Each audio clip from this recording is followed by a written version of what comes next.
Well, it's back to work here on Tuesday. Hi, Sean Callahan for Husker Online as Nebraska wrapped up a full padded workout here as they begin their preparations here, or full speed ahead with their preparations for Illinois. And we talked to defensive coordinator Eric Shenander just on the growth of his group from this past Saturday's Ohio State game.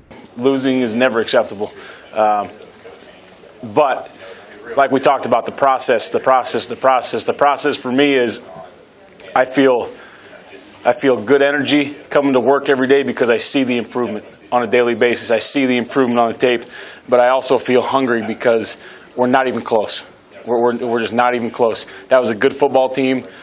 We played better, but we can't give up that many points. We can't make some of the mistakes we did that led to some of those big runs. So it's a good and bad for me. You know, it's bad because we didn't win the football game, and we needed to win the football game. We should have won the football game. We had the opportunity to win it on defense and leave the offense sit on the bench. I love our offense, and I want them to score 100 points, but there's some games where I want to go out there and win it. I want the defense to go out there and win it. So I feel hungry, I feel good energy, but I also feel like we got a long ways to go. Enforcing turnovers continues to be a point of emphasis for the Blackshirts. The last two games, they forced 3, which is the first time since 2014 the Huskers have gone back-to-back games with 3 or more turnovers forced on defense. Yeah, because it's happening in practice. They're taking those drills seriously. You watch the film of those quote-unquote turnover drills at the beginning of the year. It looks like the Bad News Bears out there running around. Now it looks like a real football team. It looks like guys are trying to get the football. You can see they're more ball aware in team settings. They're more ball aware in individual settings. And obviously they're becoming more ball aware in the games, which is good. There'll be a familiar face this week on the sidelines for Illinois as former Nebraska quarterback A.J. Bush will be the starting quarterback from the Illini, and there's quite a bit of familiarity with this former Husker. I mean, we know A.J. I kind of actually know A.J. personally. Like, I know he was here only for my freshman year, but we got close while I was here. I kind of know him as a person, so it's going to be fun. Hopefully I'll be able to pick him off because I know he's going to give me a chance. So. Do you know his tendencies a little bit? Or? Yeah, I know he's going to throw the ball deep for sure, regardless. So he doesn't like to go underneath? Nah, yeah, he trying to sling it, show off that arm. But yeah, we finna try to get underneath the ball. We're going to be running with the receivers.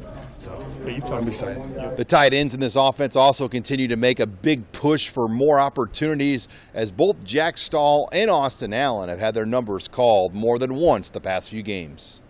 You know, we're just going to keep doing whatever the coaches tell us to do. You know, if that's blocking, if that's receiving, whatever they keep telling us to do, that's what we're going to do. And, you know, whenever they need a big play, you know, and they call our number, we're going to step up and rise to the occasion. So.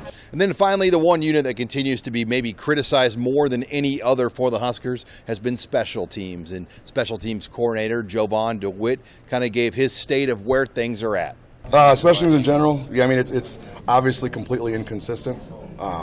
So we're trying to build consistency. There's times where we play really, really well in special teams. I mean, we covered some kicks down and gave up like a 10-yard kickoff return, a 14-yard kickoff return, and maybe a shorter one than that. We tackled them inside the 20 several times, and the kickoff after a safety, or we punted it after a safety, might have been like a 10 or a 12-yard return. You know, so that's just, you go from really, really good to god awful. So those are the things you can't have. You can't be that way and not have a chance to win games.